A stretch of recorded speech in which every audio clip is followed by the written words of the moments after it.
终于到了终点站，到了台中石冈，骑着车好好欣赏这解中台湾可的水坝，不论远看近看都非常的壮观宏伟。水坝上游蓝水成为了一个大湖，两岸青山绿水相连环抱，很是迷人，让人几乎都快忘了这里曾经是921大震时受创最为严重的地区之一。经过了这些年的休养生息，大自然的富裕能力真的非常惊人。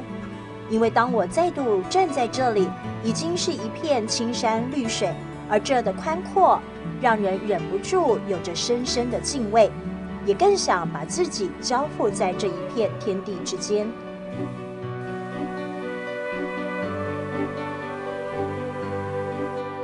骑在由废弃铁道改建而成的自行专用道上，林荫下徐徐的微风，想要找地方歇困一哈。绿色走廊旁的一间餐厅，木质的建筑禅风十足，从外观看起来很有日式风格。于是循着指标往前探索，发现了这儿提供了许多特别的餐食，心里想着是不是就在这里喝杯下午茶呢？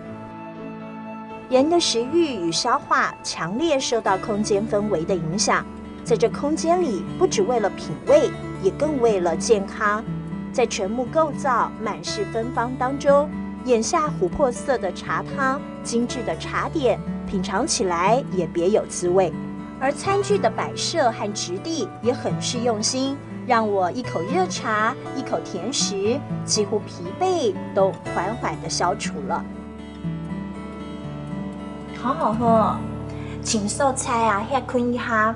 我觉得是旅人在行脚的过程当中呢，寻找正能量的方法。